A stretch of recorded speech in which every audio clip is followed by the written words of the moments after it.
Franc-parler, Honoré Naum. Bonjour à toutes et à tous, vous êtes câblés 94.3, la fréquence municipale. Nous vous disons à nouveau merci pour votre fidélité à Radio Cotonou. Pour son premier quinquennat, le président Patrice Talon a demandé aux Béninois de serrer les ceintures pour lui permettre bien entendu de mener des réformes courageuses au sommet de l'État. Son deuxième mandat, par contre, est placé sous le signe du hautement social. 3 ans pour son second mandat et au total 8 années de gestion de la rupture, le temps de la moisson tarde pour le commun des mortels. Vie chère, c'est le cri de détresse des populations aujourd'hui. Dans la foulée, le gouvernement envoie sur le terrain ses émissaires. Tournée de rédiction de comptes gouvernementales, c'est sous cette bannière que les autorités politico-administratives sillonnent le pays depuis des jours. La dominicale de vérité sur Radio Cotonou, l'émission Franc-parler, reçoit à cet effet un invité, pas des moindres, connu bien entendu, très actif également sur les réseaux sociaux, le président de l'Alliance Iroko. Il est membre du parti Bloc républicain. Bertin Kaovi, bonjour. Bonjour. Merci d'accepter notre invitation sur cette émission. C'est moi qui vous remercie de l'insigne honneur que vous me faites. D'accord. À la mise en onde de cette émission, Ghislain Agbangba, à la prise de vue, Patrice Bédia, et à la présentation, Benjamin Honoré Naum. Le standard sera ouvert dans une quarantaine de minutes pour vous permettre, chers auditeurs, de poser vos questions au numéro 40 11 17 18 ou 50 52 52 73. Nous acceptons aussi vos questions via WhatsApp au numéro 50 52 52 113 et bien entendu des questions courtes. À nouveau bonjour à vos chers invités plutôt, vous êtes sur ce plateau avec moi. Oh, je suis avec les membres de nos ancêtres et Dieu. J'accepte, chers invités, bonjour. D'accord, merci beaucoup. En dehors de votre vie politique au sein du Bloc républicain et votre activisme, je le dis bien, sur les réseaux sociaux, qu'est-ce qui occupe Bertin Kaovi pour lancer cette émission ? Alors, je suis consultant en communication politique, j'ai commencé par là. D'accord. Et par la suite, je m'occupe aussi de la consultation sur l'économie fondamentale pour un développement à visage humain. Ce qui a pu manquer un tout petit peu à la gouvernance du président Patrice Talon, que je soutiens par ailleurs. Mais malheureusement, vous entendez les Béninois dire la vie chère, la vie chère. Qu'est-ce qui a manqué? C'est un pan d'économie fondamentale pour un développement à visage humain. Vous aurez le temps de revenir là-dessus sur cette émission. Alors, vous consultez qui? Des Béninois ou bien des dirigeants d'autres pays? Des dirigeants d'autres pays. Enfin, au Bénin, je le fais gratuitement. Vous devez quand même m'entendre souvent faire de la consultation gratuite sur les réseaux sociaux. Oui. Mais bon, puisque ça n'a pas intéressé réellement les autorités béninoises, et ça ne date pas d'aujourd'hui, c'est depuis 2005 que je disais déjà qu'il faudrait que l'État aménage et viabilise des terres agricoles additionnelles et les mette à disposition de nos populations afin que nous produisions un peu plus. Qu'est-ce qui fait que l'agriculture est difficile? C'est l'investissement dans l'aménagement des terres agricoles. Nos paysans ne sont pas capables de le faire. Il appartient à l'État de le faire. Malheureusement, depuis 2005 que je suis entré activement en politique, ça n'a jamais été fait. J'ai même demandé qu'on associe l'armée béninoise et qu'on l'amène à créer le génie agricole. Voici un corps bien discipliné qui a plus de 20 000 hectares de terre qui sont en jachère. Si on leur met du matériel à disposition, notre armée devrait plutôt être celle qui nous constitue le stock de sécurité, qui fait aujourd'hui que le maïs, les poulets sont accusés de manger le maïs, alors qu'en réalité, c'est parce qu'on n'a pas de stock de sécurité. Si on avait de stock de sécurité, il ne manque pas de maïs au Bénin. Ce sont des commerçants, comme Kérékou les appelait, véreux, qui font la rétention du stock afin de créer la hausse du prix et pour mieux vendre. Vous verrez que depuis que le président Talon a eu la sagesse et le génie d'annoncer Urbi et Orbi que désormais le maïs béninois ne va plus au Niger, au Nigeria, au Burkina, le prix du maïs a baissé. Pourquoi? Parce qu'on n'a jamais manqué de maïs. Donc c'est cela au fait. D'accord. Donc vous conseillez donc les gouvernements, alors le gouvernement d'autres pays pour oui. ça, et on a de l'oreille pour vous. Absolument, mais c'est ce qui me fait gagner de l'argent. Ah d'accord. Vous en gagnez beaucoup, c'est ça? Oui, suffisamment assez pour suivre le gouvernement dans sa tournée à mes propres frais. Non, non. Vous avez financé vous-même votre déplacement? Je finance mon déplacement parce que je ne suis pas membre du gouvernement. Oui. Je vais là pour les écouter afin de mieux les critiquer demain. En bien ou en mal, mais si c'est bien fait, je dirais que c'est bien fait. Si c'est mal, s'il y a des choses à corriger... Vous êtes membre d'un parti politique. Mais ça n'empêche pas, c'est ça le drame de notre pays. Oui. Nombreux croient que soutenir le président voudrait dire qu'on doit applaudir tout ce qui se fait. Mais quand vous avez un ami qui vous aime vraiment, il doit vous relever vos insuffisances. D'accord. Et c'est ça qui fait échouer la plupart des présidents. Je voudrais vous poser une question. Qui ne échouerait pas s'il n'a personne pour lui relever ses manquements? Mais quand vous écoutez les membres des partis politiques, EBR et UPR, mais si quand il fallait dire au président Patrice Talon, ne suis pas la CEDEAO, ne suis pas l'UEMOA, et comme je l'ai fait à partir du 27 juillet, et 2023, dans l'histoire du coup d'État du Niger, si tous les partis, les deux, s'étaient levés, me suivant, et allant voir le président pour dire, écoutez, président, ce que dit Corvi n'est pas faux. Ne prenons pas cette posture-là. On ne serait pas aujourd'hui dans cette guéguerre.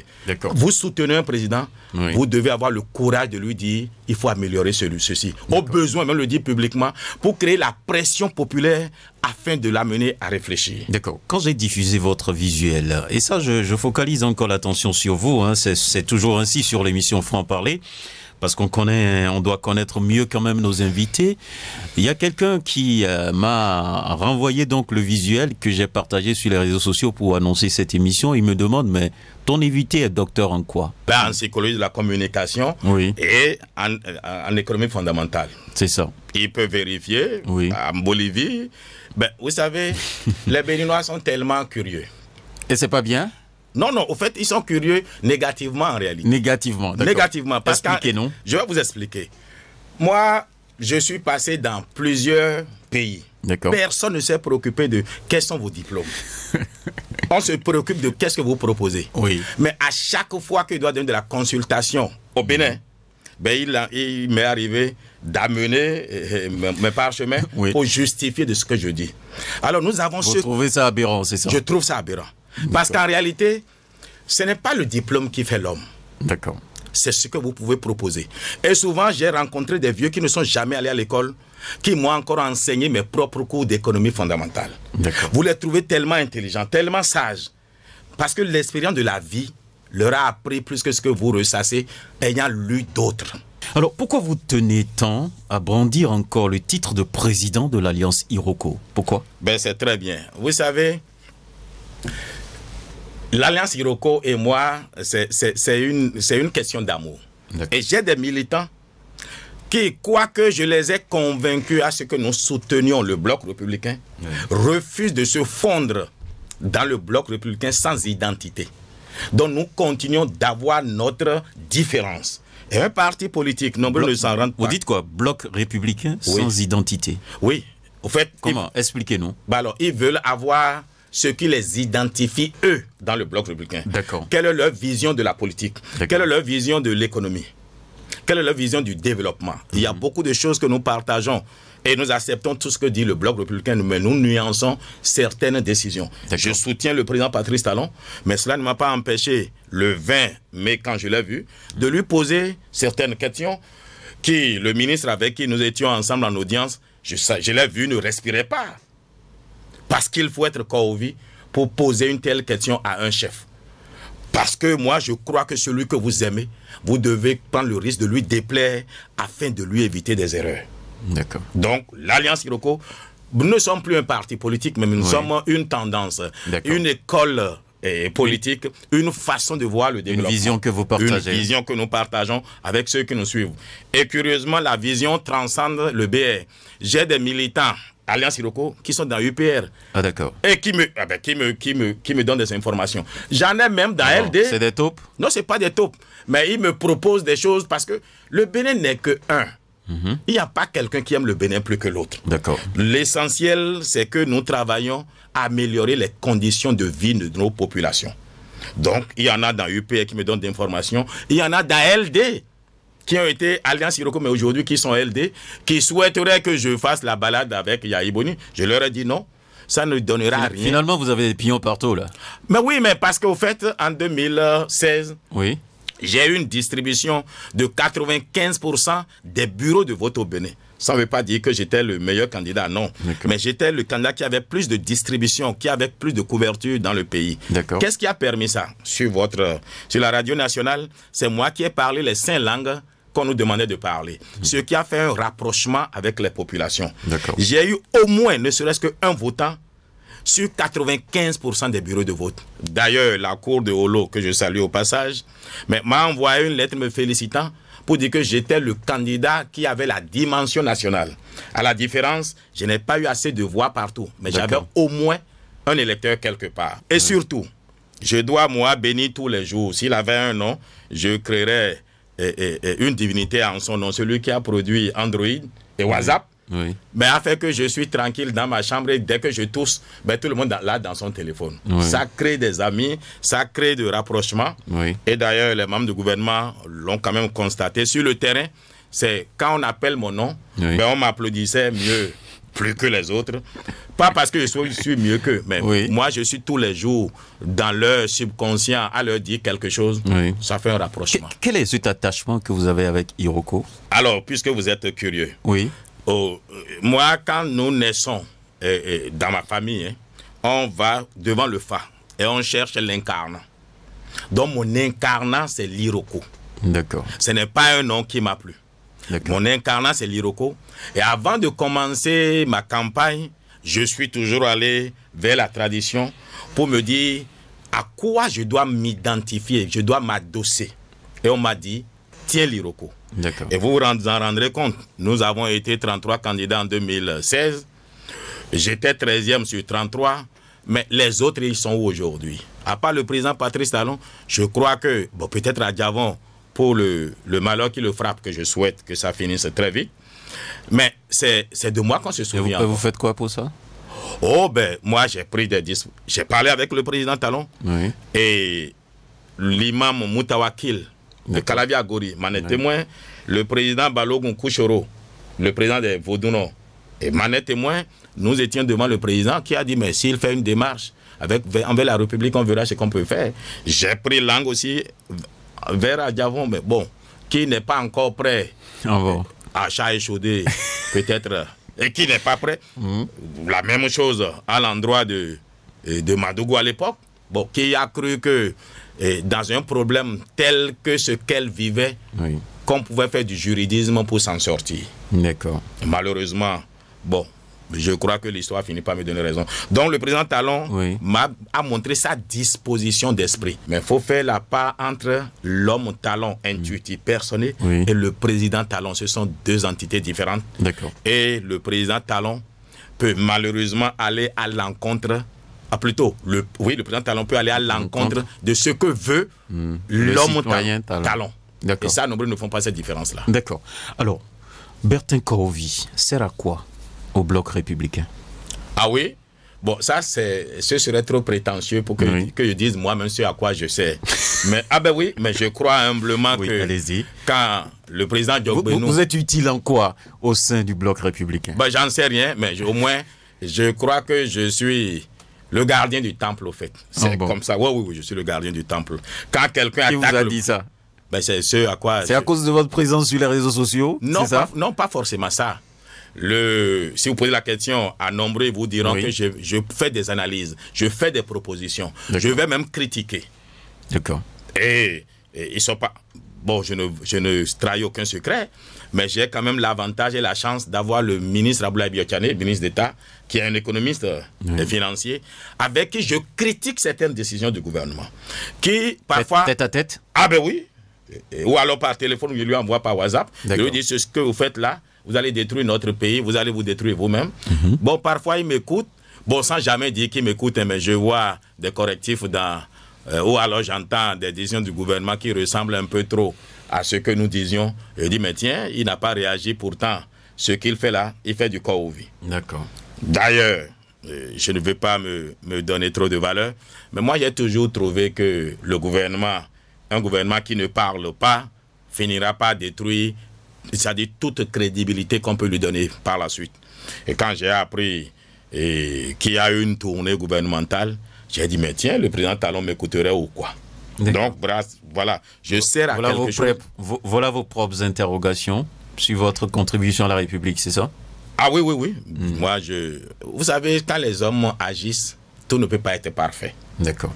Et celui qui danse ne voit pas ses faux pas. Il faut que quelqu'un le lui dise. D'accord. Et moi, qui ne cherche aucune nomination, parce que si j'ai une nomination, cela aura des conséquences sur mes activités.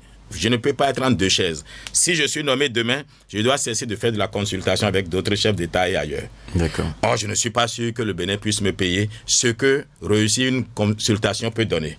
Surtout, je vous connais. Et tu entends, oui, il est à 16 millions. Il est à 3 millions. Il est à 100 millions.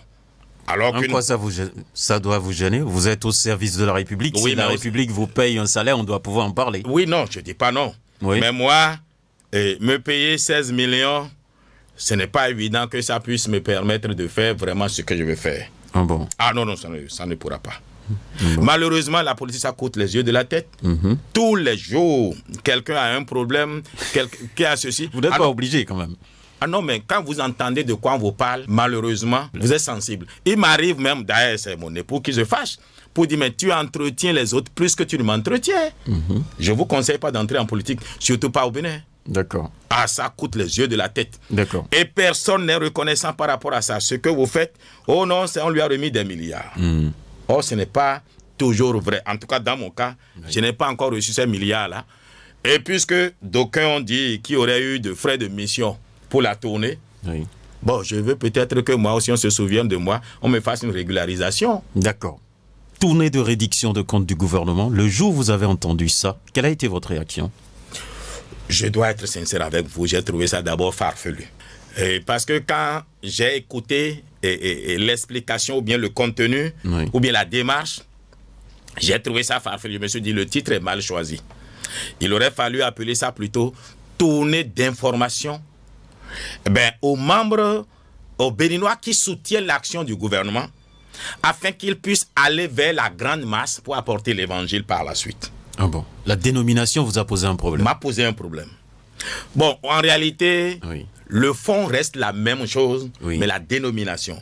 Parce que tel que vous l'entendez, d'aucuns attendraient qu'on ait tout Béninois lambda présent.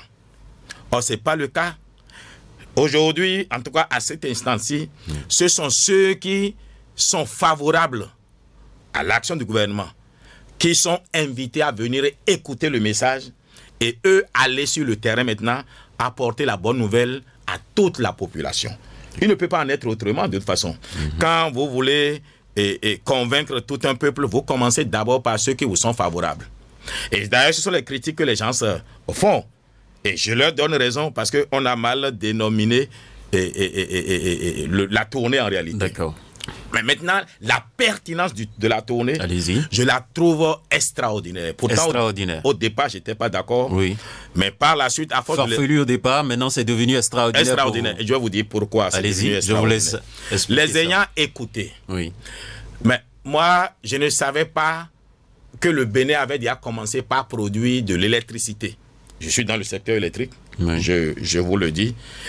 Et le Bénin, depuis... après 2016, s'est donné la capacité de production d'électricité. Nous avons aujourd'hui une capacité de 140 MW. Quand le président Patrice Talon venait, on importait les 100% du Ghana et du Nigeria. Mais aujourd'hui, nous produisons. Je ne le savais pas. D'ailleurs, quand j'ai entendu le président Patrice Talon dire en Chine que le Bénin va produire l'électricité jusqu'à exporter en Chine, j'ai ri fatigué. J'ai dit, mais qu'est-ce qui lui arrive? A-t-il bu un peu trop de vin chinois ou il en a l'habitude, c'est ça? Non, j'en sais rien. Ah, d'accord. Mais non, parce que pour dire ça... vous vous interrogez si vous ne savez pas. Non, si pour dire ce qu'il disait là, je me dis, mais on n'a pas de frontière avec la Chine. Comment est-ce qu'on exporte l'électricité en Chine? D'accord. Bon, par la suite, j'ai compris que c'était une image en réalité. C'était pour dire que nous allons en produire. Et effectivement, nous en produisons.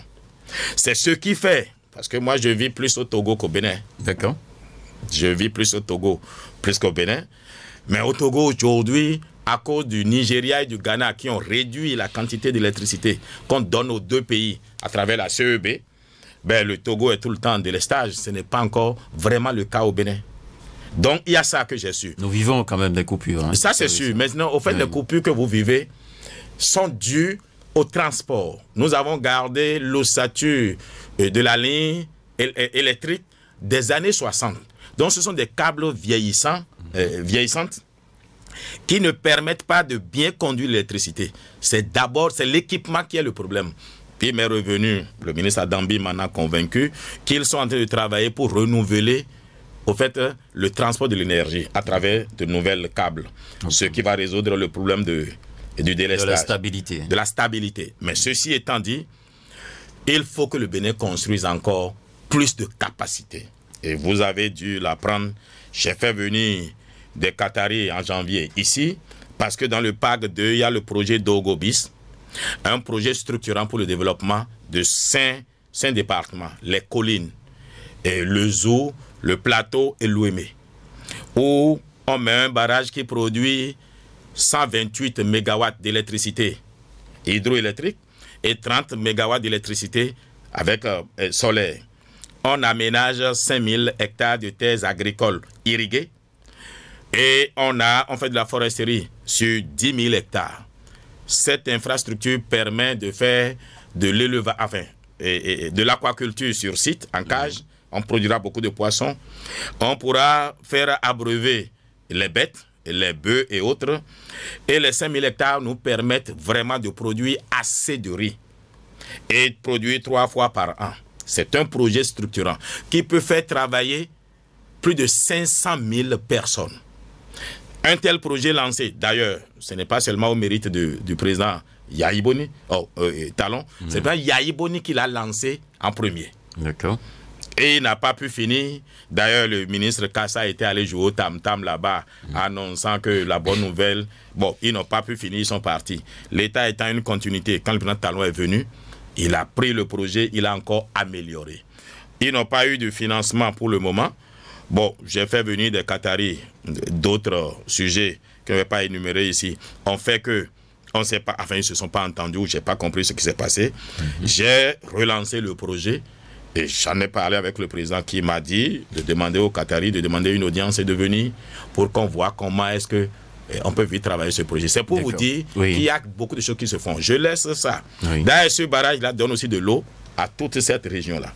Je prenais la zone de Glazou et autres. Quand vous passiez, vous voyez des bidons jaunes. Et on avait l'impression qu'on était en Malaisie avec les bidons d'huile. C'était de l'eau que les gens cherchaient. Ça a disparu. Quand le président Talon venait, le Bénin pouvait donner de l'eau à 40% de sa population, l'eau potable. Aujourd'hui, c'est parti à 80%. Il manque encore 20%. Et tant qu'il reste encore à faire... Il n'y a pas l'eau à Papa, vous savez. Mais oui, c'est pour ça qu'il manque encore 20%. Papa à côté. Eh bien, écoutez-moi. C'est un peu dit. Tant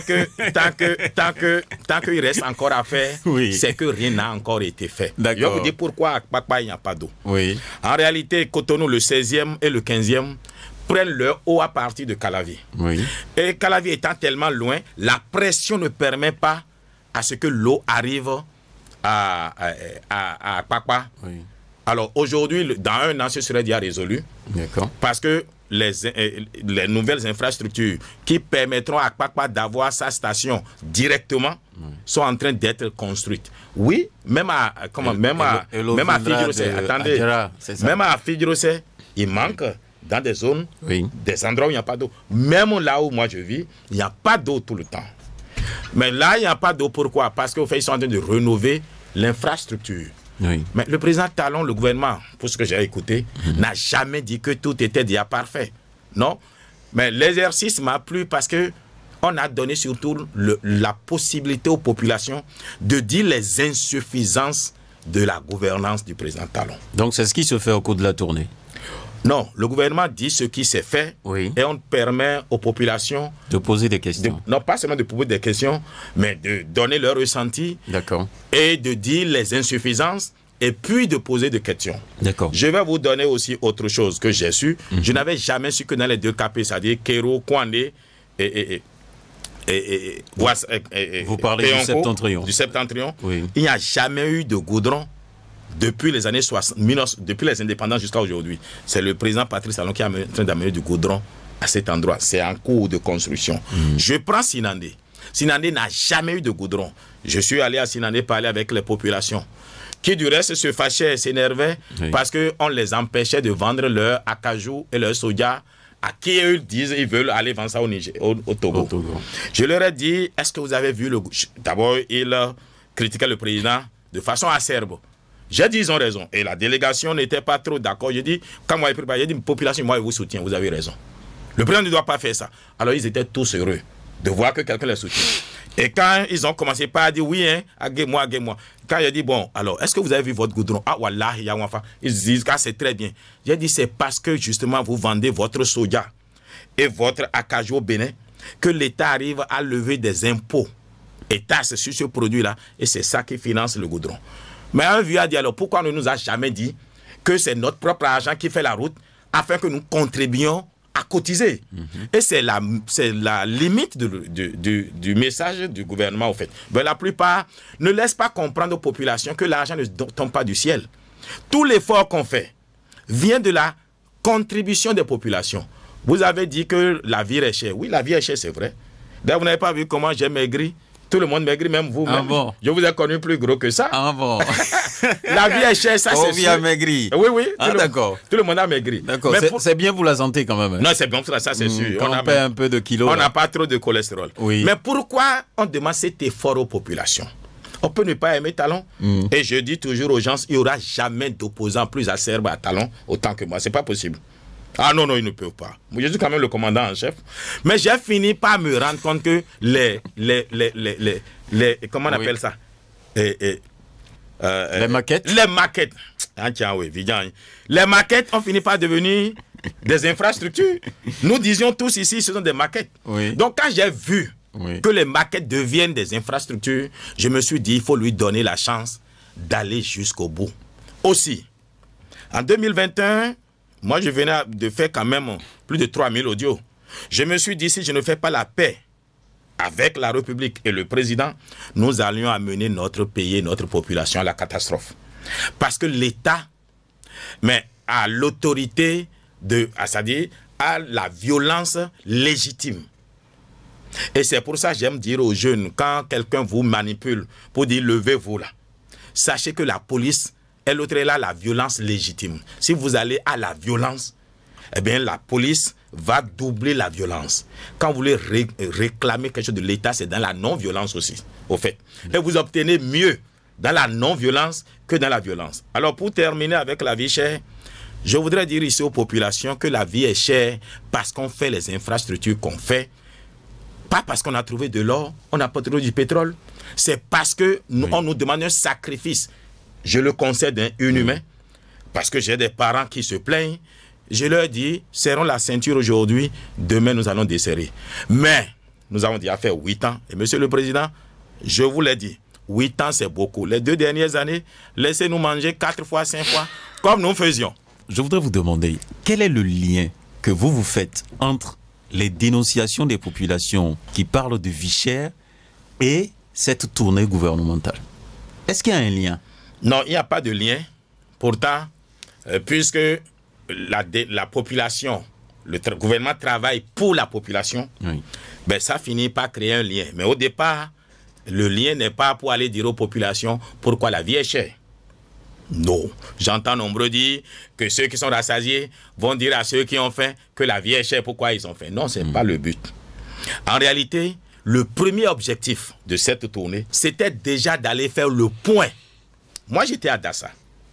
Et les gens de Dassa ont énuméré le maire. Entre autres, dites-nous, vous avez sillonné quelle localité au cours de cette période? Mais la plupart, j'ai fait au moins 6.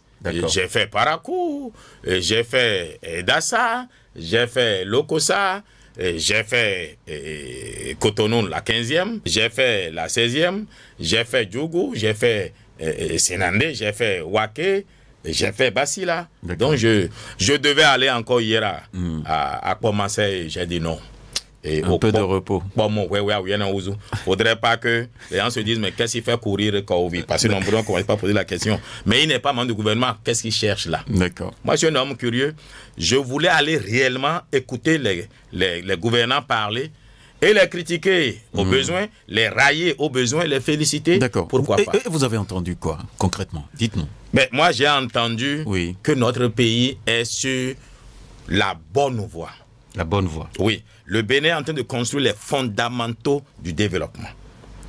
Mais ça m'a permis quand même de noter qu'il y a beaucoup d'insuffisances à corriger. D'accord. Vous étiez où? Dans la foule ou bien sur le podium? À Cotonou, dans la 15e, je suis resté sur le podium. Oui. À Parakou, je suis resté sur le podium. À Lokossa, je suis resté dans la foule. Et enfin, ça dépend des endroits. D'accord. Tout est. Je vais vous dire. Ce qui m'intéresse, c'est. Attendez. Je vais vous dire pourquoi. Tout est dans le ressenti qu'ont ceux qui nous reçoivent. D'accord. C'est d'ailleurs ma question. Oui. Je voudrais savoir, au moment où vous étiez dans la foule, quelle était l'impression? Qu'est-ce que vous entendez? Oh, même sur le podium. Je fais référence, bien entendu, à l'accueil des populations de cette tournée. Bon, alors, à Bassila. Oui. Bon, n'allez pas dire que Covid dit qu'il est président ou bien qu'il est candidat en 2026. Parce que je vous connais, on se connaît. D'accord. Mais à Bassila, les populations me disent, ah, mais président, tu seras président. Tu seras mais je leur dis, faut pas je ne veux pas de problème, moi. Parce que dès que quelqu'un dit qu'il est président, là, je ne sais pas pourquoi il paraît qu'il a des problèmes. Mais bon, je n'en sais pas grand-chose. Je leur dis, même si vous le pensez, ne le dites pas trop fort. D'accord. Bon, d'accord. À Parakou aussi, c'était pareil. Oui. À Lokossa, non, parce que Lokossa croit qu'il a déjà un candidat, un fils, mais lui, ils ne l'ont pas dit. Mais il y a des endroits où, bon, peut-être pour me flatter, hein, vous savez, les Béninois sont capables de tout. Oui. Ils vous flattent et si vous prenez ça au sérieux, vous êtes foutus. Mais j'ai entendu nombreux qui ont apprécié mes interventions. J'étais la star. Les membres du gouvernement s'en sont rendus compte. Tout le monde veut prendre des photos avec moi. Il y en a même qui ont voulu me donner la fille du village pour que j'aie d'alliance avec eux. Il ne faut pas le dire trop haut, ma femme va la prendre. D'accord. Bon, voilà. Mais les populations reprochent au gouvernement de ne pas... ils apprécient, ils sont tous reconnaissants des infrastructures. Je disais à Dassa, ils ont énuméré ce qu'ils avaient demandé au président et ils ont dit ce qu'ils ont eu. Et ils ont eu la totalité pratiquement de ce qu'ils ont demandé. Maintenant, ils ont renouvelé leurs demandes. Que demandait la zone des collines? L'eau. Et vous pouvez vous informer. Alors là, le problème d'eau est résolu. L'électricité, ils l'ont. Maintenant, ils ont commencé par demander qu'on fasse de certains commissariats de police. Enfin, ce qu'ils ont demandé n'est pas vraiment trop difficile à gérer. Donc, à Lokossa, il y a un monsieur qui a fait remarquer qu'il y a de nouveaux quartiers qui n'ont pas encore d'eau. À Parakou aussi. Et le ministre Abdoulaye Biakan leur a dit, c'est déjà pris en considération. C'est d'ailleurs, si on a dit qu'on a résolu à 80%, c'est qu'il reste 20%. Ce sera fait avant le départ du président Patrice Talon. Il y a des populations qui disent ne pas souhaiter son départ. Mais le gouvernement a pris toujours la pédagogie de leur dire, le président lui-même a dit, il ne veut pas d'un troisième mandat. Donc, ce n'est pas la peine de dire que vous voulez qu'il continue après 2026. D'ailleurs, je voudrais profiter de votre micro pour trouver totalement ridicule et inapproprié cette histoire de LD qui dit vouloir poursuivre Mme Talata devant la Cour constitutionnelle. La pauvre à Alada. Une dame dit, je remercie le président pour tout ce qui a été fait, mais tant qu'il n'a pas fait telle infrastructure, il ne faudrait pas qu'il parte. Il faut qu'il fasse d'abord pour moi avant de partir. Elle a fait un commentaire pour dire, vous voyez, elle souhaite même un troisième mandat. Ils font de cela l'apologie au troisième mandat. Et moi qui appelle au troisième mandat... En quoi ça vous dérange? Mais je trouve que la Cour constitutionnelle est assez occupée pour qu'on la dérange pour de tels sujets. Ça, c'est Bertin Covy. Pourquoi ne me poursuivez pas, moi? Pourquoi? Moi, je suis allé voir Talon pour dire... Vous n'êtes pas la première dame. Vous n'avez aucune charge dans la vice-présidente. Non, vous n'avez aucune charge. Oui, elle a une charge. Oui, mais elle n'a pas dit, tel qu'il dit ça là. Oui. À moins qu'il ne comprenne pas la sécurité de la communication. Je crois que cette histoire a tellement traumatisé que le président de l'Assemblée, que quand il a pris parole à Bassila, j'en étais mort de rire. Ah bon? Ah oui. Et il dit, mais vous voyez comment Talon travaille comme s'il n'allait jamais partir. Et il s'est ravivé, il dit, n'allez pas dire que j'ai dit, je vous connais, je n'ai pas dit un 3 mandats, parce qu'il a dit s'en va. Mais j'ai dit, travaille comme. Donc, je dis, mais tiens, il faut maintenant attention à leur communication. D'accord. Surtout ce qui a marqué, c'est cette histoire de Diogbenou qui accuse les coqs et poules de manger tout le maïs. Oui. Pourtant, moi, j'étais là quand Diogbenou parlait. C'est pas ce qu'il a... Vous étiez là? Oui, j'étais là. Vous l'avez entendu? J'étais là quand... Et vous avez fait quoi dans votre siège? Ah, mais j'ai ri, Fatih a dit, mais il est foutu parce qu'il ne comprend pas que... Oh, ah bon? Les populations sont là. Oui. Et posent...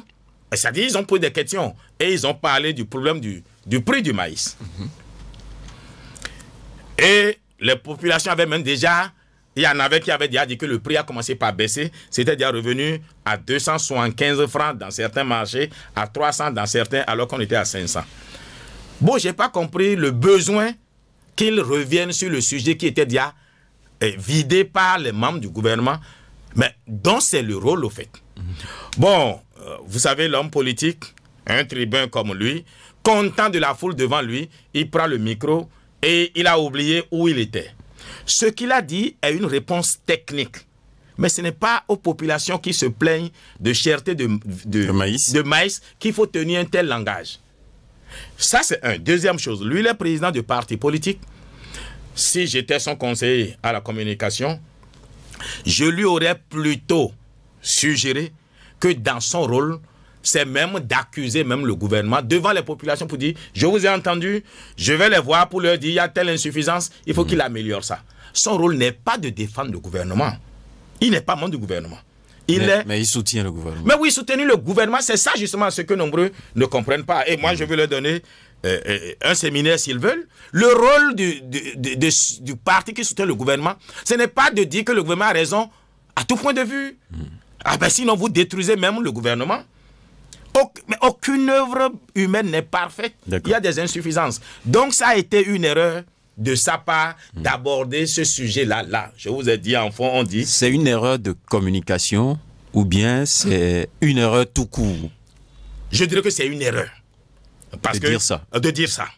Parce qu'une erreur de communication, c'est vouloir justifier ce qu'il ne faut pas justifier. C'est une erreur. Il n'avait pas à aborder ce sujet-là. Il n'est pas ministre de l'Agriculture, à ce que je sache. Il n'est pas ministre du Commerce, à ce que je sache. Lui, il doit être celui qui reflète ce que disent les populations au gouvernement. C'est ça le rôle des partis. Mais vous, votre président, lui, dit quoi? Pour cette descente? Abdoulaye Biotchane, parce que vous êtes dans le bloc républicain. Lui, il est UPR. Oui, mais non. Le président Diogbenou sait que je ne le critique pas parce qu'il est UPR. Je le dis parce que c'est une erreur de communication, une erreur tout court. Mais maintenant, qu'est-ce que dit Abdoulaye Biotchane? Par rapport à la vie chère. Mais à la vie chère, Abdoulaye, il a transpiré. Ah ben oui, mais il ne faisait pas aussi chaud que ça, mais il a transpiré. Ah mais parce que les populations avaient des questions quand même pointues. Et il fallait vraiment tourner sa tête et sa langue cette fois avant pour ne pas dire une bêtise. Mais qu'est-ce qu'il dit? D'abord, il fait l'état des lieux. Ce n'est pas la production qui n'a pas suffi. Le vrai problème, c'est d'abord le fait que les Béninois exportent une grande partie de notre grain à l'étranger. Et cette année particulièrement, parce que la crise nigérienne n'a pas permis aux Nigériens de produire. La période où on fait le champ était la période où ils étaient tous mobilisés à chasser les Français. Donc ils ne sont pas allés au champ. C'est comme l'histoire de la cigale et la fourmi.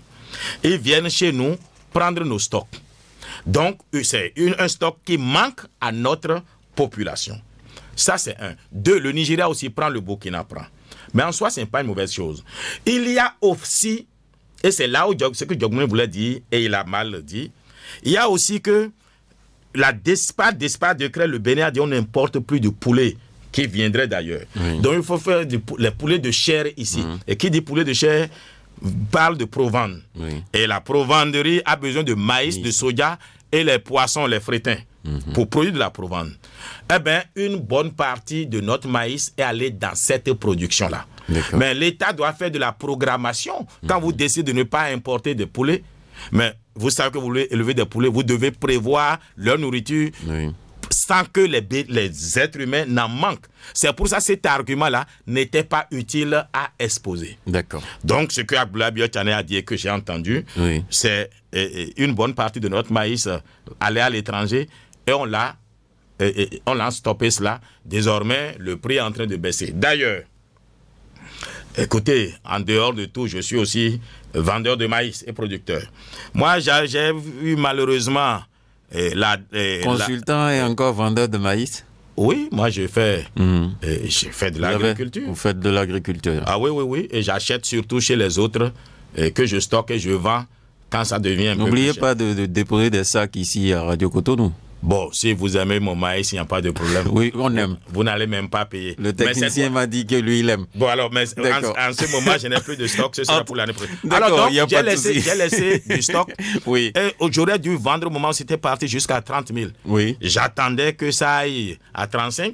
Et dès que le président a dit on n'exporte plus, le lendemain, le prix est venu à 25 000. C'est ça. Aujourd'hui, j'ai fini par vendre ça même à 22 000 parce qu'il n'y avait plus personne pour prendre. Donc, il ne manquait pas de stock. D'accord. Nous faisions, enfin tout le monde, ceux qui ont les moyens de ne pas vendre leur maïs très tôt, faisaient la rétention du stock pour que le prix augmente. Pour pouvoir vendre cher. Bon, c'est un peu ça. Mais qu'est-ce qui peut reprocher à un commerçant de vendre ou bien à un paysan de vendre son maïs cher? Et en 2022, j'ai pris du maïs à 17 000 en décembre, le sac, que j'ai vendu en juin à 15 000. 6 mois après, j'ai perdu 2 000 par sac. Je n'ai pas vu quelqu'un qui m'ait dédommagé. Donc, pour moi, pour le paysan, que le maïs augmente en prix, ben lui, ce n'est pas son problème qu'on augmente le salaire. Mais qu'on augmente le salaire des Béninois. Parce qu'à la fin, là, les salaires maigres que vous avez, et ça, je vous le concède, c'est nous autres qui produisons à manger, qui subventionnons le ventre des Béninois. On ne nous achète pas notre production au prix de l'effort que ça demande. Nous irons un jour au champ ensemble, vous allez voir. Nous gléonions l'air. Si le champ était facile à faire là, le forgeron ne vendrait pas la roue. D'accord. Merci beaucoup à vous. Et je vous ai écouté, bien entendu, sur une autre chaîne. Je vais vous proposer l'extrait et après ma question va venir. Ghislain Agbangba va donc nous proposer cet extrait que j'ai écouté sur une autre chaîne que je voudrais partager avec vous sur ce plateau. On écoute. Quelle est votre préférence, Joseph Diogbenou, Olivier Bokor, Romeo Wadaï? Corvi Bertin. Mais franchement, vous me voyez, je suis, même à Dieu, je ne permettrai pas de choisir aucun d'eux. Bon, d'abord, je prends Wadaï. Ecclésiaste 10, verset 16. Malheur au pays qui a un enfant pour président. Et j'ai dit que quelqu'un qui n'est pas plus âgé que moi ne sera pas président. Okay, ça c'est pas moi qui décide, hein, mais ça, c'est mon souhait que je demande à Dieu. Ça, c'est un. Olivier Bokor, c'est mon ami et mon frère. Si Olivier Bokor se lève pour dire qu'il est candidat, et que Talon nous annonce que Olivier Bokor est candidat, je le soutiendrai. Mais ce n'est pas... Votre choix dépend du président de la République. Dépend du président de la République. C'est ce qu'il va dire que vous allez faire. Non, si c'est ça, c'est inutile d'opiner. Non. Attendez. Ce n'est pas... Parce qu'au président même, je le lui ai dit. Il a dit, président, je vais respecter ton choix, mais il faudra au moins nous consulter pour nous donner notre avis motivé. Faut pas faire comme il y a eu... Enfin, consultatif, ça dit. Motivé, même pour rassembler, vous dit oui, c'est celui-ci. Non, c'est pas... On vous a considéré, c'est déjà... Non, c'est pas ça, c'est pas ça.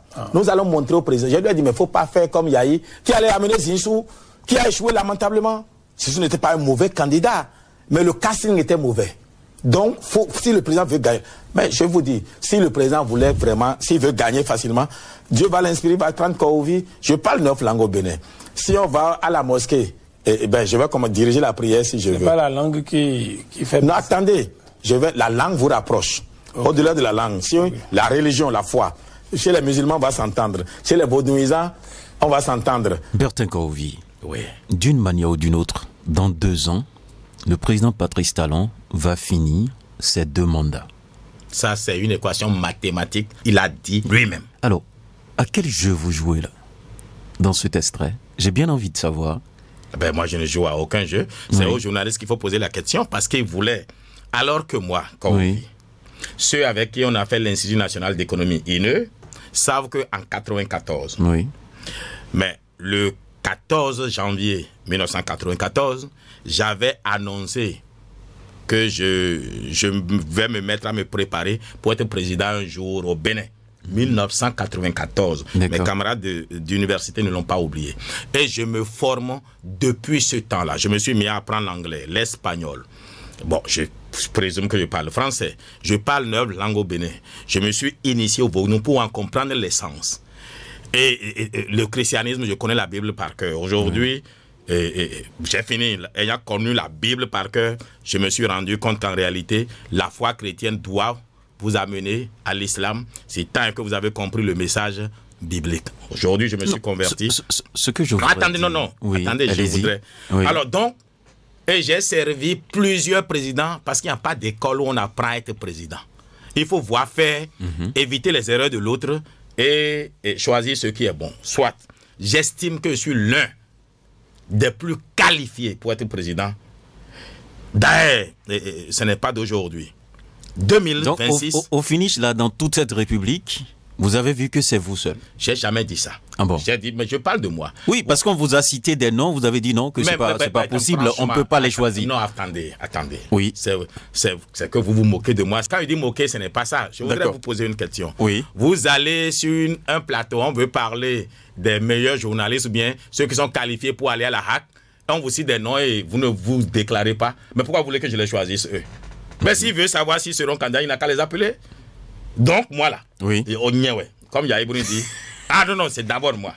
Donc, pour que. Mais attendez, la mort et la vie sont pouvoir de la langue. D'accord. De là, c'est qu'ils disent que bon, tel peut faire un président et que le président le choisit, dit c'est Kovi qui a dit. Alors, non. Moi, je vais vous poser la question autrement. Voilà. Si vous devez lister aujourd'hui les meilleurs profils pour succéder à Patrice Talon, vous allez nous proposer quelle liste? Je me propose moi-même. Il va vous dire. Vous seul? Non, je vais vous dire pourquoi.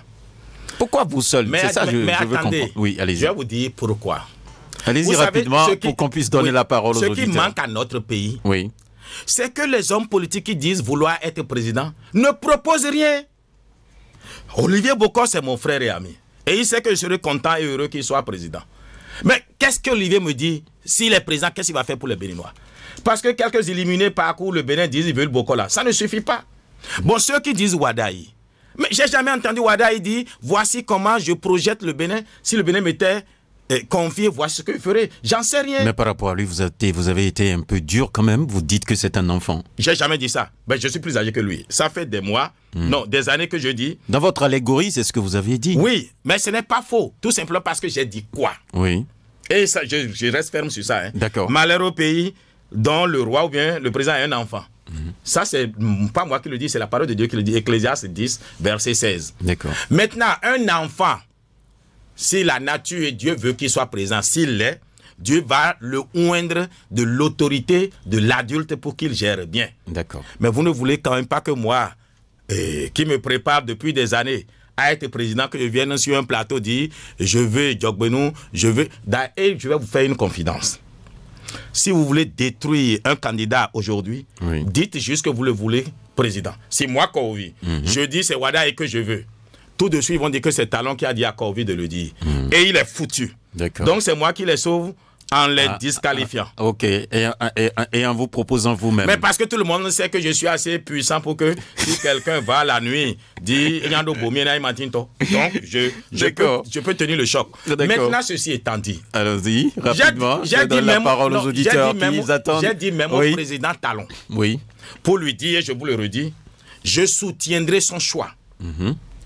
Parce que c'est lui le chef d'orchestre, c'est lui le chef d'équipe, c'est lui qui a fait la sélection. D'accord. Mais alors, qu'il nous consulte, et ce n'est pas un avis facultatif. Il faut qu'on lui dise pourquoi ceci est bon, ceci est mauvais. D'accord. In fine, c'est lui qui va décider en dernier ressort. S'il décide la catastrophe, nous allons soutenir cette catastrophe-là. Mais ça risque d'échouer. Et je lui ai dit, président, si tu veux être sûr que ton poulain gagne, et Mini, ce n'est pas moi, il n'y en a pas deux. C'est moi, Kovi, il arrive fatigué. Et je lui ai dit, je n'ai pourtant pas d'ambition qui me dépasse. Depuis que j'ai vu 2 prisonniers sortir, Diomaye Faye et Sonko, pour devenir président, je n'ai plus d'ambition. J'ai compris. Prison pour la présidence. Non, j'ai compris que c'est Dieu qui fait roi, c'est Dieu qui fait président. Regardez l'histoire du Sénégal. C'est Diomaye Faye qui présentait Sonko, il était l'impresario. Oui. Et aujourd'hui, c'est Sonko qui présente Diomaye Faye président. Pourquoi vous voulez que moi je cherche à être président? La nature est extraordinaire. La nature est extraordinaire et je laisse le destin décider. Merci beaucoup. S'il est écrit dans ma vie que je serai président, je le serai. Je vais prendre quelques auditeurs qui vont vous poser des questions et après on reviendra pour avoir les réponses aux questions. Si vous êtes donc là au téléphone, on va vous recevoir. Vous connaissez bien les numéros. Premier intervenant, bonjour. Bonjour, excellent journaliste, notre Alain Foucault, monsieur Naoum. Paul Chaudaton, bonjour. Dieu te protège ainsi que ton invité, M. Kaoui, que je suis depuis plusieurs années. D'accord, nous vous écoutons. Soyez bénis et protégés, M. Kaoui. Amen. Je sais toute l'énergie déployée pour soutenir le développement face à tout ce que nous constatons sur le territoire national. Mais il y a une question que je me pose. Pourquoi souvent ceux qui ont tellement mouillé le maillot pour amener un homme au pouvoir sont toujours au tapis et c'est ceux qui n'ont jamais mouillé le maillot qui sont au biberon? Donc je voudrais profiter de l'occasion ce matin pour demander à l'excellent Patrice Talon. Il y a un grand nettoyage à faire autour de lui. Sinon d'ici les mois prochains, moi personnellement je vais jeter l'éponge parce que il y en a qui sont autour de lui, qui profitent de son pouvoir, qui sont de corps juste avec lui, mais qui ne sont pas là pour le travail demandé par la nation. Et si ça continue comme ça, M. Kaoui, vous aurez tout dit, vous mouillez le maillot, faites tout ce que vous êtes en train de faire, mais vraiment, ce sera de l'eau jetée sur le dos du canard. D'accord. Parce que nous ne sommes pas du tout écoutés. Et c'est triste. Même jusqu'à hier, j'étais en train de donner des soleils d'alarme face à des dysfonctionnements. Je félicite le porte-parole du gouvernement qui vient régler encore ce qui tourne la langue plusieurs fois pour vraiment essayer de meubler un peu les dégâts causés sur le terrain par la plupart de ceux qui sont à la mouvance. Donc je l'encourage. Et il profite encore une fois ce matin pour encourager M. Kaoui. Continuez. C'est ce dont nous avons besoin pour le développement de ce pays et non du spectacle que j'observe. D'accord, merci. Merci beaucoup à vous. On prend un autre intervenant, bonjour. Oui, bonjour, la fréquence municipale de Cotonou. Sébastien Yonrossou. Sébastien Yonrossou est mon nom. Nous vous écoutons. Président Bertin Kaoui, bonjour. Bonjour. Je vous appelle président parce que je vous vois bon. Mais est-ce que vous ne voyez pas que vous n'êtes pas constant? C'est ma première préoccupation. Deuxième préoccupation, vous vous êtes donné un repos en temps pour accompagner le gouvernement de la rupture. Est-ce que cette affaire est déjà réglée et vous avez repris votre bâton de pèlerin pour travailler avec la rupture? Troisième préoccupation, en disant tout à l'heure les coulisses que vous aviez fait pour devenir mouvancier, vous avez dit que vous avez tenté avec Adjavon et aussi vouloir tenter avec Ricard. Et Ricard pensait qu'on peut faire du juridisme pour se faire sortir.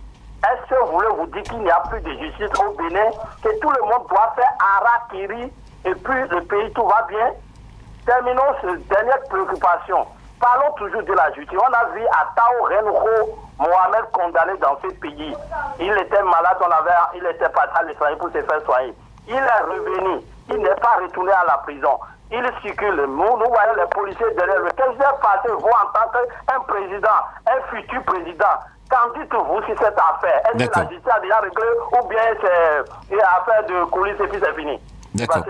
Merci. On va prendre un autre. Monsieur Naou, bonjour. Oui, Herman Metton. Oui, Herman Metton. Docteur Bertin Kaoui, bonjour. Bonjour, cher ami. Merci. J'ai 3 points. Le premier. Nous parlons de manque d'eau, problème d'électricité, cherté de vie et autres. Ma question est de savoir, est-ce que la politique ne bouffe pas assez de tout? Je vais donner l'exemple. Lorsque vous êtes dans une activité qui vous rapporte de l'argent, c'est à vous-même de sortir de l'argent pour faire davantage prospérer cette activité pour votre bien. Mais quand on prend la politique, le maire, le ministre, le député, les géos, ils sont déjà membres des partis politiques. Mais l'État alloue encore des centaines de millions pour encore engraisser davantage ces partis politiques-là. Ces sous-là ne peuvent-ils pas faire lire pour qu'il y ait plus d'eau dans certaines localités, pour qu'on investisse davantage dans l'agriculture? Ça, c'est le premier point.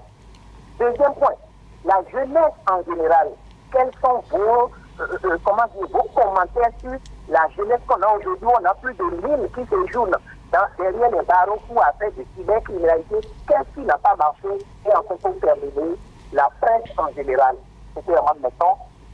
Excellente journée de militaire à vous. Merci beaucoup à vous. On va prendre quelqu'un d'autre.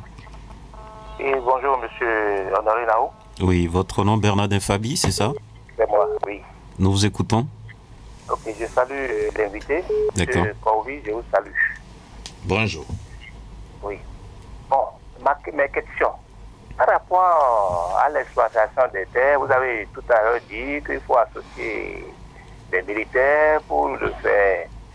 Et si le gouvernement peut initier un plan pour pouvoir le faire, ça va beaucoup aider l'agriculture béninoise. Et par rapport aux jeunes qui ont été emprisonnés, les cybercriminalités, est-ce que ce n'est pas bon de le faire et que ça soit encadré par ces militaires-là, au lieu de laisser ces enfants-là coupés dans la prison et après ils vont devenir encore d'autres problèmes pour la nation. Ensuite, j'ai remarqué que nous n'aimons pas dire la vérité au président de la République parce que en le disant, tout de suite on vous traite d'opposant. Qu'est-ce que vous avez à dire par rapport à ça? Parce que vous avez fait un peu de détails sur ça. Ensuite, pour finir, et la gérance d'un pays, par exemple le Bénin, c'est un pays de vaudou, tout le monde sait. Est-ce que ce n'est pas nécessaire de faire une consultation de base par rapport à la gérance du pays? Est-ce que ça ne va pas rester dans notre constitution pour que tout ce qui doit être fait va être consulté? D'accord. C'est les questions que merci à vous. D'accord. Merci beaucoup à vous. On va prendre un autre intervenant. Bonjour. Bonjour, monsieur Honoré Naoum. Oui, votre nom? Bagdi Jean-Marie. D'accord, nous vous écoutons. Connaissant le président Talon a tellement fait de bonnes choses pour le Bénin que moi je vous suggérerais de le laisser désigner son dauphin. Celui qui sera son successeur, c'est moi qui, je vous le dis, celui qui sera le successeur du président Talon, c'est lui-même qui le dira. Vous allez voir que tout le peuple bénin va le suivre. C'est moi qui vous le dis. Mais si quelqu'un va en rang diversé et se déclare candidat là, il va échouer lamentablement. Bonne journée. D'accord. Merci beaucoup à vous. On va prendre encore un dernier et on reviendra au plateau. Quelqu'un est là? Ok, on va le prendre. Bonjour. Allô? Bonjour. Bonjour, c'est moi, Simon Lassé-Colomé. D'accord, nous vous écoutons. Je remercie beaucoup Bertrand Cornu qui est arrivé sur le plateau pour nous entretenir ce matin. Oui. Et je remercie aussi le leadership de Honoré Benjamin Fong. Merci. Ensuite, deux questions. Monsieur Cornu, s'il vous plaît, de toi à moi, de toi à nous, à la population, de voir la population, que j'inspire le jeune Kenny Seba. Première question. Deuxième question. Il y a une autorité d'une institution qui est en train de faire qui n'est pas membre du gouvernement, mais qui est en train de faire le même travail que la reddition des comptes. Trouvez-vous ça bien, c'est pour l'évolution, n'est-ce pas, de notre cité? Je vous remercie pour mes deux questions. Oui, mais c'est qui l'autorité? Vous parlez de quelle autorité? Bon, c'est fait précis. Bon, président de l'Assemblée, par exemple. D'accord. D'accord. Merci. D'accord. Merci beaucoup. Voilà, on revient sur ce plateau et je vais donc vous balancer les questions, rappeler les questions. Paul Chaudaton, il dit que ceux qui mouillent le maillot ne sont pas gratifiés et que lui, il va être découragé donc dans quelques jours si c'est pas le cas. Qu'est-ce que vous en dites? Bon, alors je voudrais remercier tous les intervenants d'avoir pris la peine de s'intéresser à cette émission et de surtout intervenir après mes propos. Je veux juste dire à M. Chaudaton, je crois, qui a une expression bariba qui dit « Ouyaka Banou Kasso », c'est-à-dire celui avec qui tu as cherché le pouvoir, malheureusement souvent tu n'en profites pas avec lui. Donc si l'expression populaire bariba le dit, malheureusement c'est le pouvoir qui est de cette nature-là. Mais ceci étant dit, qui ne se décourage pas. Moi je sais, je suis rentré au Bénin le 22 mars 2021 et je sais ma contribution au second mandat du président Patrice Talon. Attention, c'est pas moi qui l'ai fait élire tout seul, je n'ai qu'une voix, mais je sais ce que j'ai fait. Mais il m'a fallu 3 ans pour le revoir encore. Malgré tout le soutien que je lui apportais, tout ce que je disais, soutien critique. Et je suis toujours resté comme ça. Et d'ailleurs, le président m'a dit qu'Orvi ne change pas. si ce n'est pas bon, ait le courage, pardon, de continuer de me dire que ce n'est pas bon. Ça nous aide. Il me l'a dit lui-même. Et je voudrais demander à ceux qui, ça c'est une autre question en même temps, qui ne disent pas la vérité au président, qui ne lui font pas du bien. Soutenir un homme, c'est d'avoir le courage de lui déplaire. C'est ça le soutenir. Donc, M. Tchodato ne se décourage pas. Oui.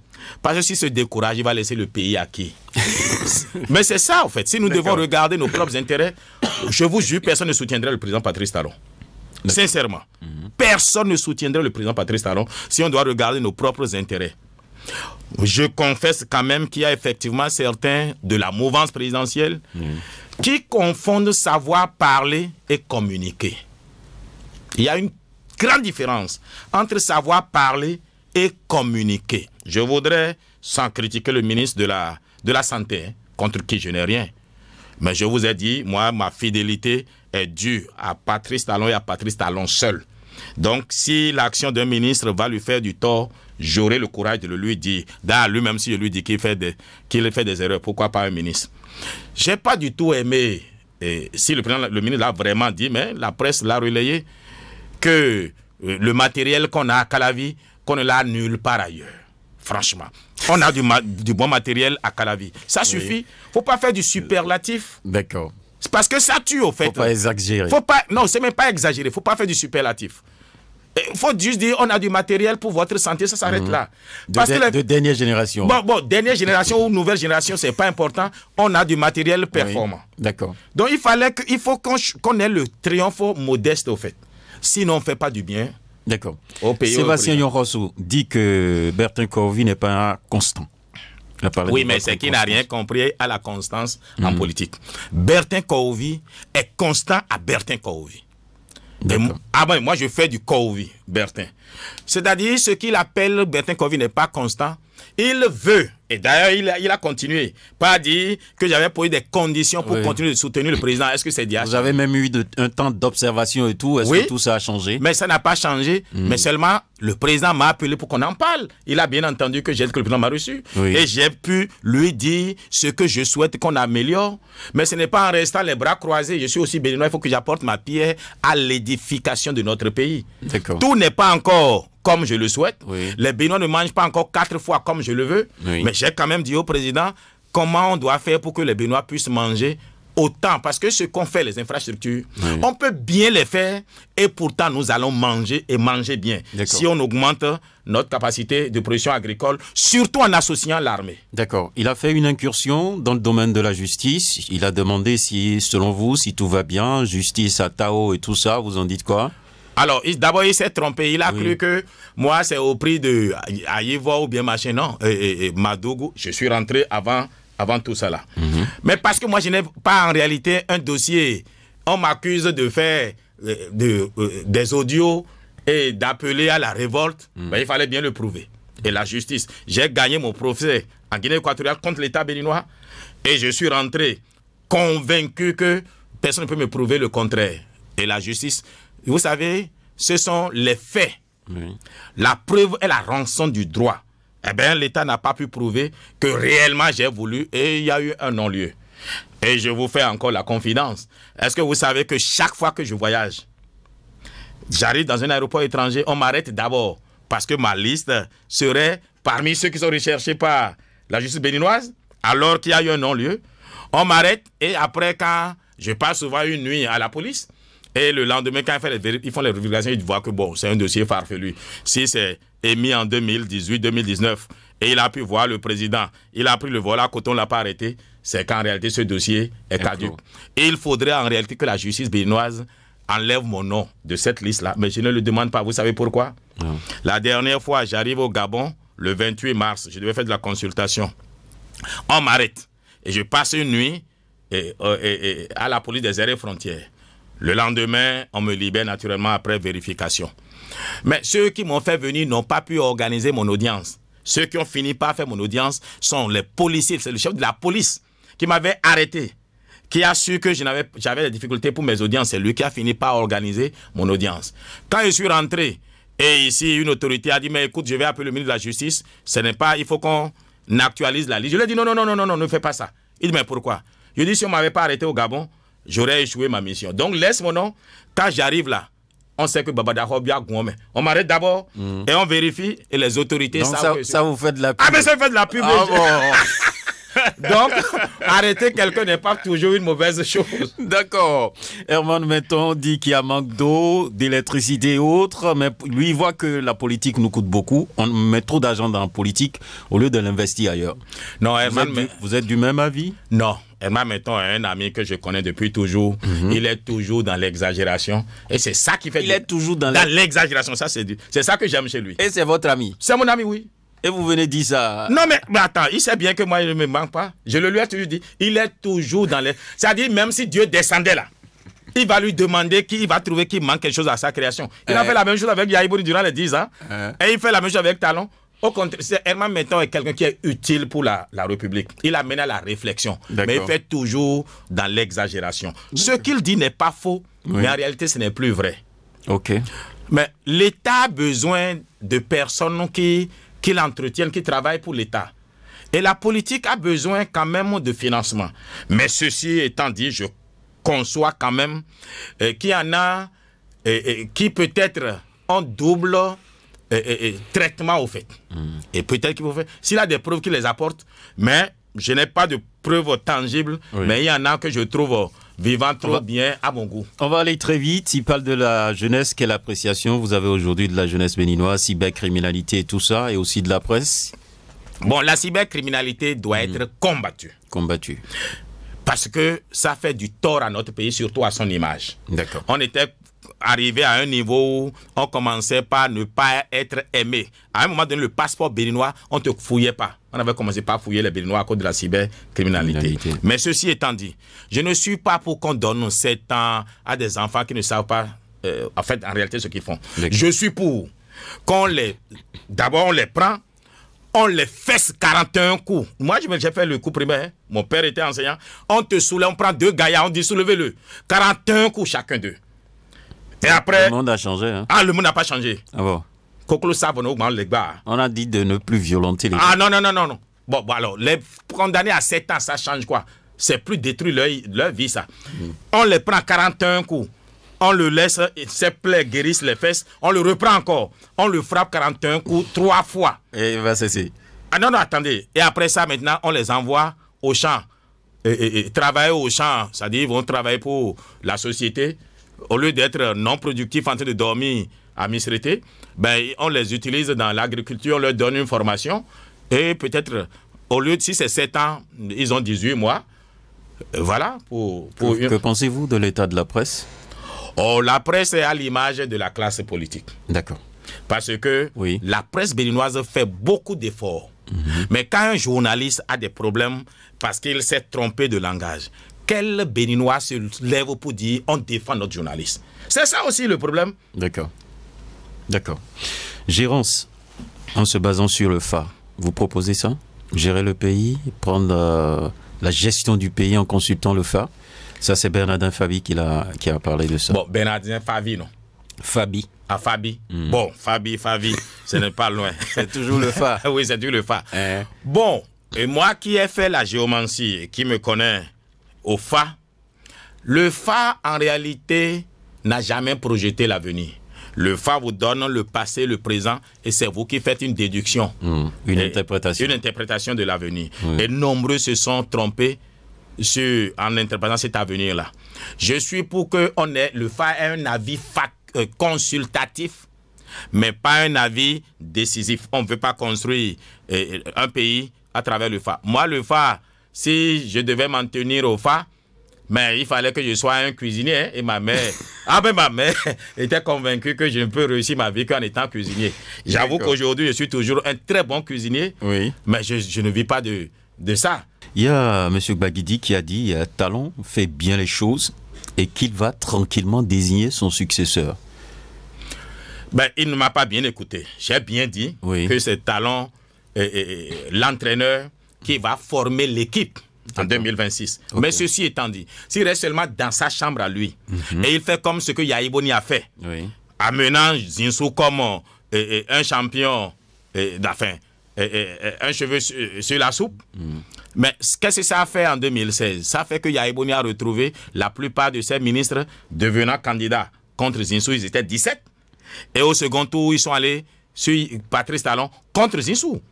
Donc, le président doit utiliser de la psychologie, même si c'est lui qui prend sa décision in fine. Il faut qu'il nous donne l'illusion que nous avons participé à la décision. Et je dis à monsieur que le président sait bien, s'il veut gagner facilement, c'est moi Kouvi. D'accord. Le problème. D'accord, on ne va pas refaire le débat. Kémy Séba, il vous dit quoi? Narcisse Rolonou? Kémy Séba ne me dit rien du tout. Kémy Séba est un jeune que j'aime bien, oui, mais au fait qu'il n'a pas la mesure du monde et de la vie. Il y a des actions qu'on ne fait pas.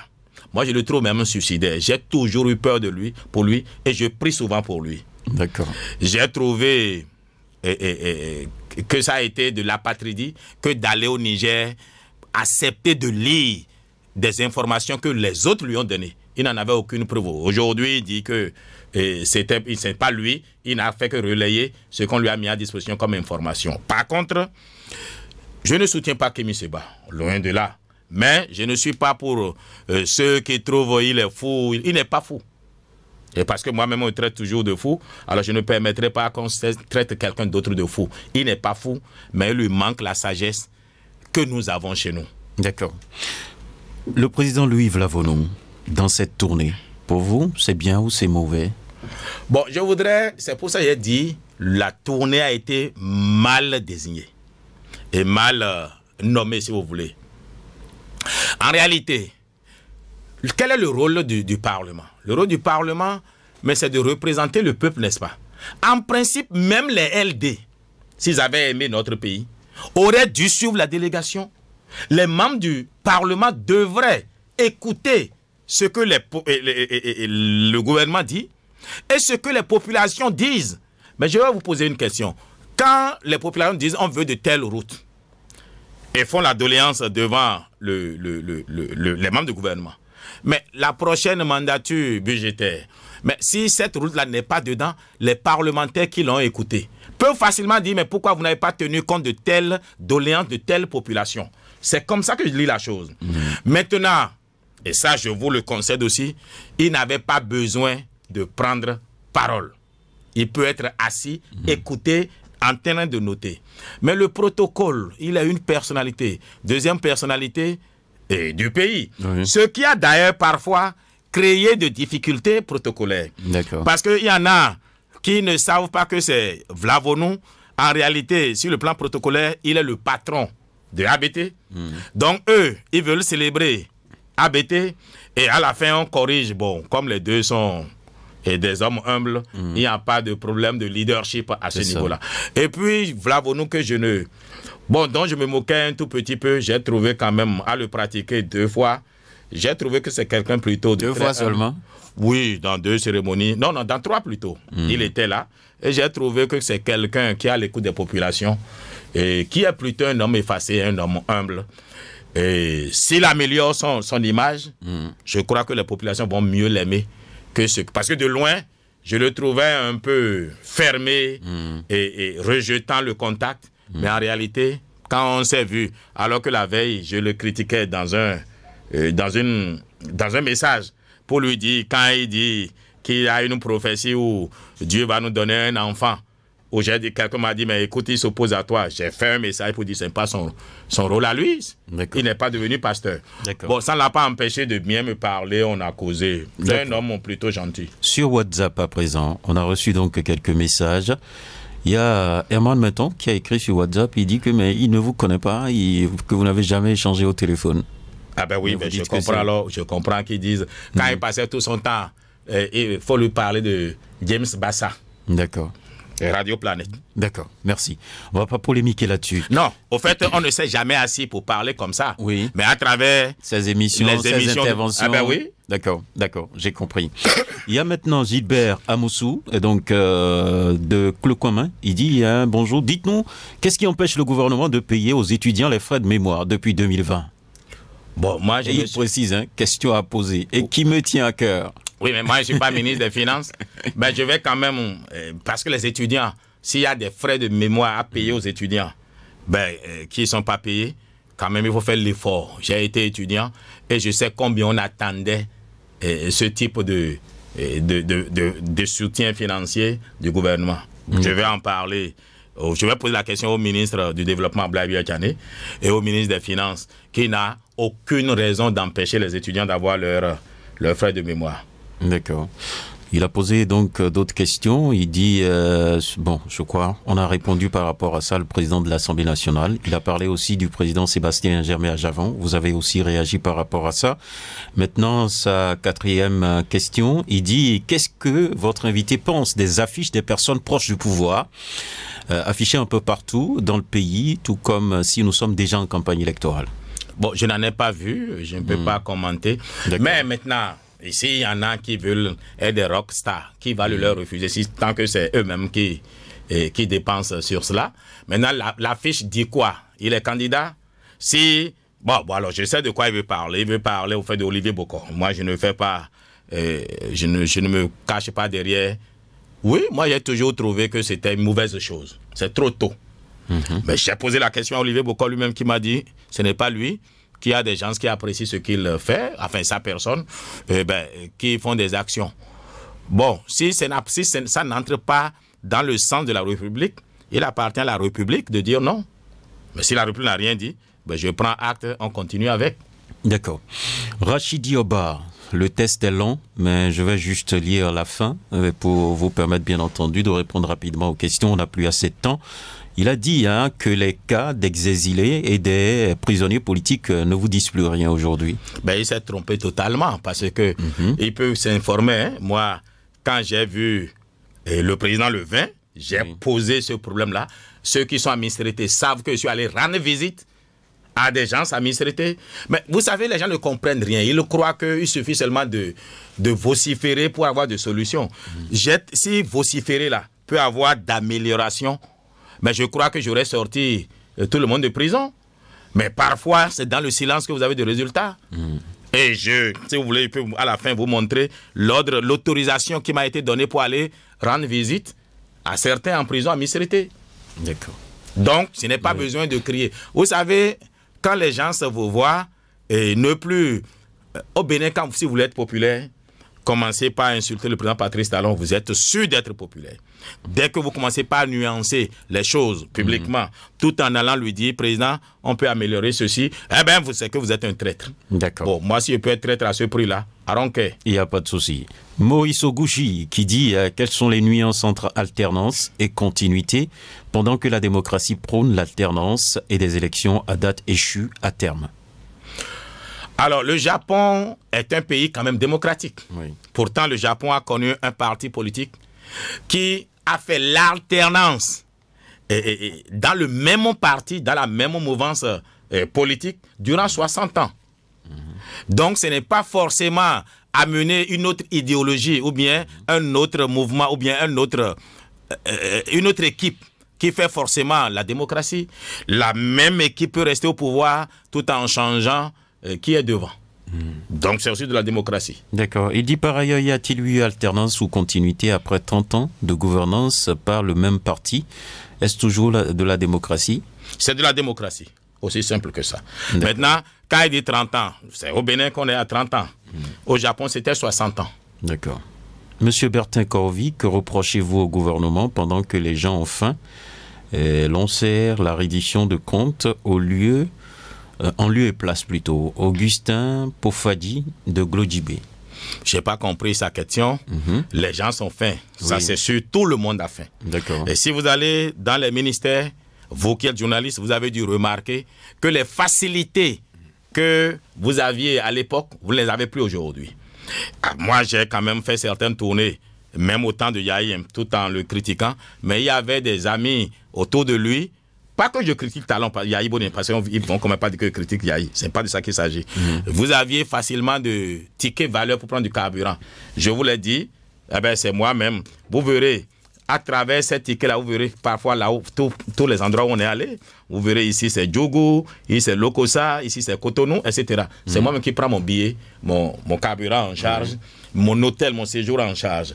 Ceci étant dit, une indiscrétion m'a quand même laissé entendre qu'il y a d'ordre de mission et de frais de mission pour certaines délégations. Je n'ai pas vu. Les autorités. Voilà. Et ce qui est normal. Oui. Mais moi, je ne suis pas autorité. Parce qu'ils sont envoyés en mission. Voilà, voilà. Donc, ceux qui s'offusquent que Kohovi soit de la délégation, aussi, il fallait rentrer dans le véhicule du président Abdoulaye Biotchane au lieu de perdre encore le carburant. Mais vous ne voulez pas que je vienne. Vous ne voyez pas, partout, j'étais en 3 pièces.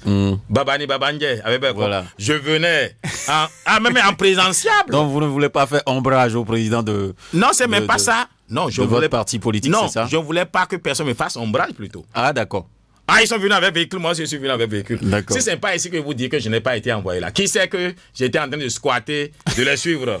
Moi, j'étais comme Viro Mengon derrière eux. D'accord. Mais comment la population sait? D'accord. Eux aussi. Et moi, les populations ne sont pas bêtes.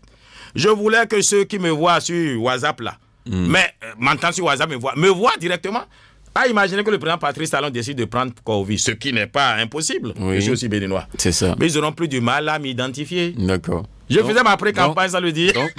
Donc c'est ce que vous faites ça. J'ai compris. Je vous le concède, moi. Monsieur Kohovi est un homme extraordinaire. Selon vous, monsieur Kohovi, est-ce que la presse béninoise en général est libre en ce temps de rupture? La main sur le cœur, monsieur Kohovi, répondez à Binanzon Galbert. Non, la presse béninoise n'est plus libre.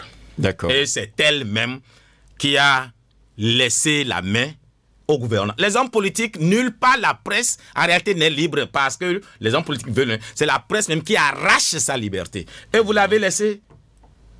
Bon, je vais prendre un exemple. Quand je critiquais le président Patrice Talon, mais Golf TV a constitué une équipe dont le rôle est de casser Kohovi tous les jours. Chaque fois, il prenait mes audios, dont il faisait le commentaire. Mais quand ils ont eu des difficultés, et le président n'est pas à la hack, j'ai été encore celui-là qui les a défendus, malgré tout ce qu'ils m'ont fait. Donc, c'est dire que quand vous avez vendu votre âme au diable, et quand je dis le diable, ce n'est pas le président, vous avez vendu votre âme à certaines considérations, ben, vous ne pouvez que vous en prendre à vous-même. La presse béninoise n'est plus libre et ce n'est pas de la faute des gouvernants, c'est de leur propre faute. D'accord.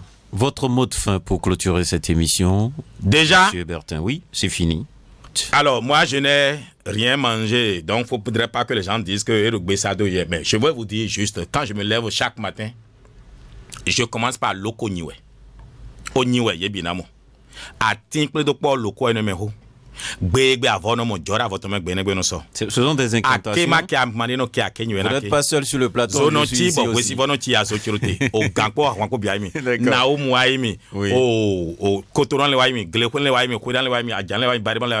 Au fait, il faut célébrer l'entité que vous croyez vous incarnant. Il faut rechercher qui est votre incarnant au fait et le célébrer. D'accord. Mais pourquoi? Regardez, depuis comme ça fait déjà 3 semaines qu'on aurait dû faire l'émission. Tout à fait. Et pourquoi pourquoi c'est aujourd'hui qu'on l'a fait? Parce que c'est aujourd'hui que c'est plus utile. D'abord pour moi, ne croyez pas que moi j'avais un message à passer. Dès que vous avez dit oui, j'ai dit tiens, j'irai encore parler. Et là c'est au Bechevivi, ils vont m'écouter. Quand j'ai fini en fond, je vais en Yoruba. Iwata Oda, Iwata Osan. Iwata Oda, Iwata Osan. Iwata Oda, Iwata Osan. Ça veut dire quoi? Je dis le piment est trop piquant, le piment est trop piquant, le piment est trop piquant. Pour dire le piment a tort, le piment ceci. Mais quand on veut manger, on cherche toujours ce piment-là. Je suis le piment. Comme on recherche toujours là où il y a quelque chose de bon. Et c'est pourquoi c'est moi qui parle aujourd'hui. Proclamer, ça ne demande ni de poudre noire, ni de... Non, c'est la structuration de la pensée. D'accord. La pensée affirmative va définir votre vie. J'ai dit je suis président et le monde spirituel l'a entendu. L'esprit qui a créé le président Patrice Talon l'a entendu. Les Béninois l'ont entendu. Je suis président. D'accord. Merci à vous, Bertin Kohovi, président de l'Alliance Iroko et membre du parti Bloc Républicain. Et vous étiez donc sur l'émission Franc-Parler de Radio Cotonou. Merci pour votre passage. Fidèles auditrices et auditeurs, merci aussi à vous pour votre participation et surtout pour l'écoute. Était à la mise en onde Ghislain Agbangba, à la prise de vue, Patrice Bédia, et à la présentation, Benjamin Honoré Naoum. Restez câblés, 94.3 Radio Cotonou. Je cède mon fauteuil comme d'habitude au douanier René Bewa. Il va s'installer pour 55 minutes de bonheur sur son émission prudence et sûreté. Bonne journée dominicale à tout un chacun de vous. Merci. Franc-parler, Honoré Naoum.